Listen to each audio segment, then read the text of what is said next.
Hello everyone, video अच्छी लगी तो प्लीज वीडियो को लाइक और चैनल को सब्सक्राइब जरूर करिएगा। हम याओ और उसके पेरेंट्स को देखते हैं जो कि ब्रेकफास्ट के लिए नीचे आ रही थी। याओ देखती है कि छवि ने उसके पेरेंट्स के लिए काफी अच्छा खाना लाया होता है और इसके बाद वो उसके पेरेंट्स को गुड मॉर्निंग भी विश करता है, जिसके बाद ये सभी टीम मेंबर एक एक करके आकर उनके गुड मॉर्निंग विश करते हैं। याओ काफी हैरान थी क्योंकि सभी टीम मेंबर्स आज काफी अच्छे से बिहेव कर रहे थे। जिसके बाद याओ के पेरेंट्स ब्रेकफास्ट करके बाहर आते हैं और वहाँ से जाने लगते हैं। याओ की मदर याओ से कहती है कि तुम अपना ध्यान रखना और रात को बाहर मत निकलना, और अगर तुम्हें कहीं जाने की जरूरत पड़े तो तुम सीचंग के साथ जाना।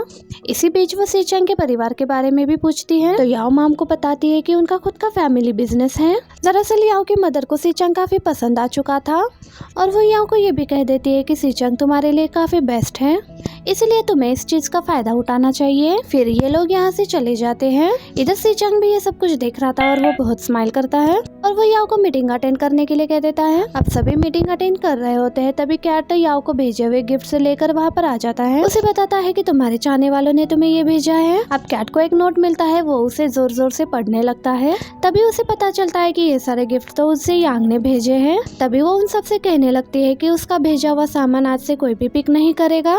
और तभी वहाँ पर रूई आ जाता है और वो सबको बताने लगता है कि कल से कोई भी देर रात तक नहीं सोएगा और सभी को सुबह जल्दी उठना पड़ेगा। इस बात से ये लोग खुश नहीं थे। तभी सीचंग कहता है कि सुबह उठना कोई भी मुश्किल काम नहीं है और शॉटी को देखो, वो सुबह सुबह शाम सबसे पहले उठ जाती है। अगली सुबह रूई उठ जाता है और वो देखता है कि अभी तक कोई भी नहीं उठा। फिर वो एक माइक में जोर जोर से चिल्लाता है और सभी को जगा देता है। थोड़ी देर बाद सीचंग लाइव गेमिंग खेल रहा होता है। तभी वहाँ पर याओ आ जाती है और उसे रूई के बारे में शिकायत लगाने लग जाती है। वो कहती है कि ये कोई फिजिकल ट्रेनिंग नहीं बल्कि फिजिकल अब्यूजिंग है। ये बात सीचंग के एयरफोन से जरिए सीधा ऑडियंस तक पहुंच जा रही थी। ये सुनकर सभी पूछने लगते हैं कि क्या तुम याओ को फिजिकली अब्यूज कर रहे हो। अब सीचंग कंप्यूटर की स्क्रीनिंग याओ की तरफ घुमा देता है और कहता है कि मैं लाइव स्ट्रीमिंग कर रहा हूँ और इसलिए सभी तुम्हारा फेस देख सकते हैं। लेकिन याओ अपना फेस रिवील नहीं करती और नीचे छुप जाती है। तभी पीछे से रूई आ जाता है और वो याओ से कहने लगता है कि तुम्हें अब अपना फेस रिवील कर देना चाहिए बिकॉज तुम अभी काफी पॉपुलर हो चुकी हो और लोग तुम्हें देखना चाहते हैं। जिसके लिए याओ मान जाती है और वो जिमयांग को वहाँ पर कॉल करके बुला लेती है। असल याओ ने जिमयांग को मेकअप करने के लिए बुलाया था और जिमयांग आकर उसका मेकअप करके उसे नीचे लेकर आ जाती है और वो काफी ज्यादा खूबसूरत लग रही थी, जिसे देखकर सभी टीम मेंबर उसे देखते रह जाते हैं और सीचंग भी याओ को ही देखता रह जाता है। इधर जिमयांग यहाँ से जाने लगती है तो आजिया भी उसे रोकने की कोशिश करता है और जिमयांग उसे इग्नोर करके वहाँ से चली जाती है। दूसरी तरफ याओ भी अपना फेस रिवील कर देती है और लाइव स्ट्रीमिंग के दौरान और ऑडियंस से बातें करने लगती है। सीचंग लोगों की कमेंट्स को जोर जोर से रीड करने लग जाता है और ये सब कुछ वो जानबूझकर कर रहा था। याओ उसे चुप करने के लिए कहती है लेकिन सीचंग उसकी बात बिल्कुल नहीं मानता और वो फिर से कमेंट रीड करने लगता है तो याओ बहुत ही ज्यादा इरिटेट हो जाती है और वो बीच में ही गेम छोड़कर चली जाती है। इसके बाद रूई सीचंग को बताता है कि हमारे पास ट्रेनिंग मैच के लिए इनविटेशन आया है और कहता है कि वो लोग याओ को भी मैच परफॉर्म करने के लिए कह रहे हैं क्योंकि याओ काफी अच्छा परफॉर्म करती है। लेकिन सीचंग इस मैच को खेलने के लिए मना कर देता है और रूई भी उसकी बात को मान लेता है। फिर हम उस टीम के मेंबर ताई को देखते हैं जो कि मीडिया से ये कह रहा होता है कि ZCDX टीम हमसे डरती है और वो कायरो की तरह पीछे हट गए। इसी बीच वो याओ के बारे में भी बात करता है और वो ZCDX टीम को मैच के लिए चैलेंज करता है। ताई का ये इंटरव्यू सोशल मीडिया पर ट्रेंड करने लग जाता है, जिस कारण से सभी लोग ZCDX टीम को खेलने के लिए फोर्स कर रहे थे। अब ये देखकर रूई चैलेंज को एक्सेप्ट कर लेता है और सीचंग के साथ इस बारे में बात करने लग जाता है। लेकिन सीचंग उसकी बात से एग्री नहीं था और कहता है कि एक बार तुम ध्यान से सोचो कि आखिर ताओ ने याओ को ही टारगेट क्यों किया, क्योंकि वो याओ को हराकर ये साबित करना चाहता है कि साउथ कोरिया में उनसे बेस्ट कोई भी टीम नहीं है। जिस पर रूही कहता है कि क्या तुम याओ को प्रोटेक्ट करने की कोशिश कर रहे हो, और ये भी कहता है कि शायद तुम उसे कुछ ज्यादा ही पसंद करने लगे हो, इसीलिए तुम्हें डर है कि अगर याओ हार गई तो उसे क्लब से निकाल दिया जाएगा क्योंकि वो सिर्फ एक छोटी बच्ची ही तो है। जिस पर सीचंग कहता है कि मैं याओ को छोटी लड़की के फॉर्म में नहीं देखता और फिर वो याओ की काफी तारीफ भी करता है। याओ और बाकी टीम मेंबर छुपकर इन दोनों की बातें सुन रहे थे। सीचंग रियो को काफी समझाता है कि हम उस टीम के साथ नहीं खेल सकते क्योंकि वो लोग काफी बुरी तरीके से खेलते हैं और साउथ कोरिया में आज भी उनके साथ कोई भी टीम टक्कर नहीं देती। अब सीचंग के समझाने पर रूई की समझ में आ जाता है कि उसने इस चैलेंज को एक्सेप्ट करके बहुत बड़ी गलती की है।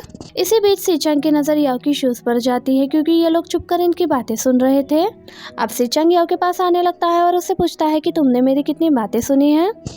जिस पर याओ कहती है कि मैंने तो सिर्फ थोड़ी ही बातें सुनी है क्योंकि हम लोग अभी अभी यहाँ पर आए हैं। खैर अब आगे रूई इस ट्रेनिंग मैच को कैंसिल करने के लिए जाने लगता है, लेकिन याओ उसे रोकती है और कहती है कि कभी ना कभी मुझे उसके साथ मैच खेलना ही पड़ेगा क्योंकि प्रॉब्लम से भागने में कभी भी सॉल्यूशन नहीं निकलता और अगर मैं हार भी गई तो कोई भी दिक्कत नहीं है क्योंकि ये सिर्फ एक ट्रेनिंग मैच है ना कि बैटल गेम। अब रात में फाइनली इनका मैच शुरू हो जाता है और याओ अपने फेवरेट शिगामी तमामो को चूज करती है। अब ये सभी फुल्ली फोकस्ड होकर गेम खेलने लगते हैं, लेकिन अनफॉर्चुनेटली इस बार ये लोग कमजोर पड़ रहे थे और फाइनली ये लोग ये गेम हार जाते हैं, जिस बात का याओ पर काफी गहरा असर पड़ता है। हालांकि याओ इनके सामने एक्सप्रेशन नहीं दे रही थी, लेकिन उसके चेहरे पर डिसअपॉइंटमेंट साफ नजर आ रही थी, जिसके बाद सभी सोने के लिए ऊपर चले जाते हैं, लेकिन याओ सोने के लिए नहीं जाती और वो वहीं पर बैठकर गेम खेलने लगती है। सी चंग इस बात को नोटिस करता है कि याओ सैड है।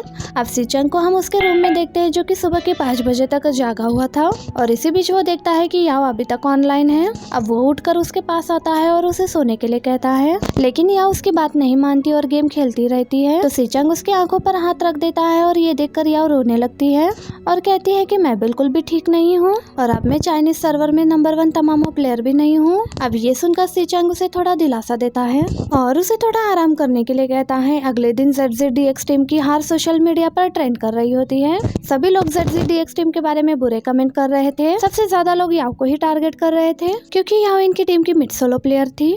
वही दूसरी तरफ सभी टीम मेंबर्स इन सारे कमेंट्स को रीड कर रहे थे और याओ को लेकर सभी काफी परेशान थे। याओ ने खुद को रूम के अंदर बंद कर लिया था और वो काफी ज्यादा रो रही थी। दूसरी तरफ सी चंग उनके बुरे कमेंट्स का रिप्लाई दे रहा था। अब याओ नीचे आ जाती और वो लेकिन किसी के साथ बात नहीं करती और वो सीधा घर के बाहर चली जाती है। सी चंग बताता है कि वो काफी ज्यादा दुखी और उसने पूरी रात गेम खेलकर बिताई है। याओ सीधा जिम यांग से मिलने के लिए जाती है। जिम यांग उसका मूड ठीक करने के लिए उसे एक क्लब में लेकर आती है और उसे समझाने की कोशिश करती है कि एक ट्रेनिंग मैच हार जाने से कुछ भी नहीं होता। अब ये दोनों अपने लिए ड्रिंक को ऑर्डर करते हैं, तभी एक अनजान आदमी आकर इन दोनों के साथ बदतमीजी करने लग जाता है, पर सही समय पर वहाँ पर आजिया आ जाता है और उस आदमी को वहाँ से भगा देता है।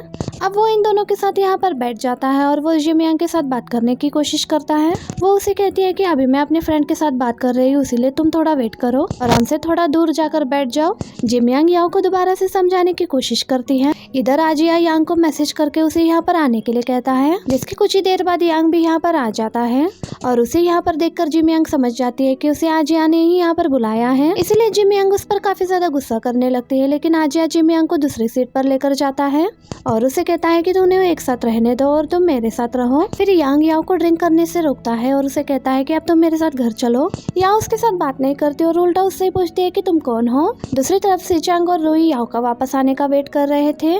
तभी सी चंग के पास जिम यांग का मैसेज आता है, जो कि उसे क्लब में आने के लिए कहती है। ये देखकर सी चंग तुरंत क्लब के लिए निकल जाता है। इधर आजिया जिम यांग से कहता है कि तुमने सी चंग को मैसेज क्यों किया है, क्योंकि यांग उसकी हेल्प करने के लिए यहाँ पर आ चुका है और क्या पता आज ये दोनों फिर से रिलेशनशिप में आ जाए। जिस पर जिम यांग कहती है कि झूठ बोलने वाला और धोखा देने वाला इंसान मेरे फ्रेंड के लायक नहीं है। अब ऐसे भी मेरी फ्रेंड यांग से प्यार नहीं करती। दूसरी तरफ यांग याओ को रिलेशनशिप में आने के लिए फिर से कन्विंस कर रहा था। वो बार बार यही कोशिश कर रहा था, लेकिन याओ सिर्फ ड्रिंक करिए जा रही थी।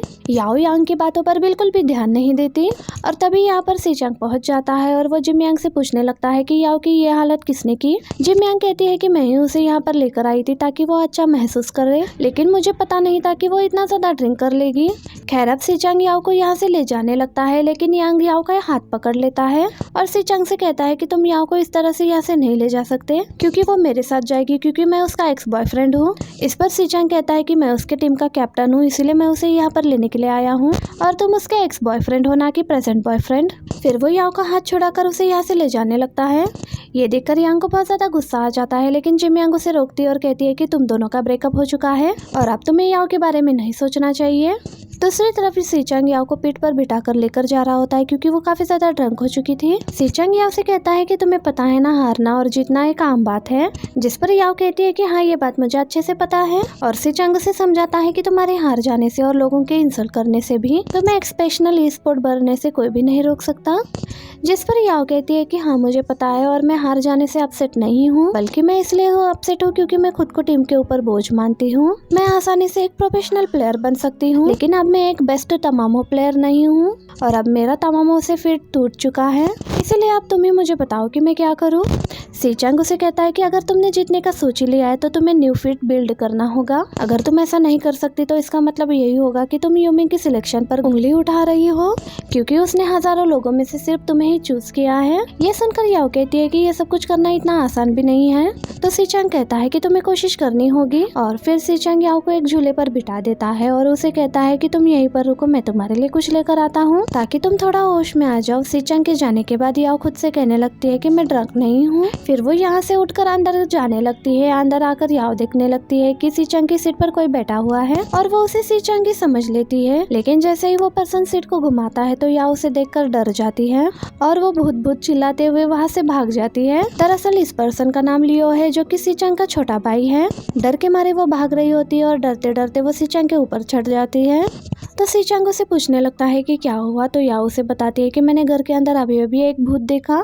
ये देखकर सीचांग कहता है कि तुम्हारा वजन 50 किलो से ज्यादा है, इसीलिए तुम अभी के लिए नीचे उतर जाओ, लेकिन याओ उसकी एक भी नहीं सुनती। जिसके बाद सीचांग उसे इसी तरह अंदर लेकर जाता है और वो देखता है कि यहाँ पर लियो आ चुका है। अब इन दोनों को इस कंडीशन में देखकर लियो काफी शॉक्ड हो जाता है। तभी वो इन दोनों की एक पिक्चर ले लेता है। सीचांग उससे पूछता है कि ये तुम क्या कर रहे हो। तभी वहाँ पर रुई और यूमिंग भी आ जाते हैं। ये दोनों लियो को देखकर बिल्कुल भी खुश नहीं थे। सीचांग लियो से पूछता है कि तुम यहाँ पर आखिर क्यों वापस आए। तो लियो उसे कहने लगता है कि मैंने रिसेंटली सुना है कि तुम्हारी मिड सोलो प्लेयर काफी बुरी तरीके से हार चुकी है, जिस कारण से वो डिस्ट्रॉय हो चुकी है, इसीलिए मैं दोबारा से टीम को ज्वाइन करने के लिए आया हूँ। ये सुनकर याओ चिल्लाती है कि मैं डिस्ट्रॉय नहीं हुई हूँ, बल्कि मैं अभी भी ठीक हूँ। अब सीचांग लियो को वापस जाने के लिए कहता है, लेकिन लियो सीचांग को ब्लैकमेल करने लगता है। वो कहता है कि अगर तुमने मुझे यहाँ पर रहने से मना किया तो मैं तुम दोनों की फोटो पेरेंट्स को सेंड कर दूंगा ताकि वो लोग देख सके कि तुम यहाँ पर क्या घुल खिला रहे हो। ये सुनकर याओ सीचांग से पूछती है कि क्या तुम सच में मुझे निकालकर मेरी जगह लियो को लेने वाले हो। इसीलिए सीचांग कहता है कि हमारे टीम में एक पागल ही काफी है, इसीलिए तुम किसी दूसरे टीम को ज्वाइन कर सकते हो। ये सुनकर याओ कहती है कि ठीक है, अब मैं यहाँ से जा रही हूँ। अब वो उठकर सभी को बाय करने लगती है। ये कहकर वो यहाँ से जाने लगती है और इसी मोमेंट पर हमारा ये पार्ट भी यहीं पर एंड हो जाता है। वीडियो अच्छी लगी तो प्लीज वीडियो को लाइक और चैनल को सब्सक्राइब जरूर करिएगा। And thank you for watching. Bye bye.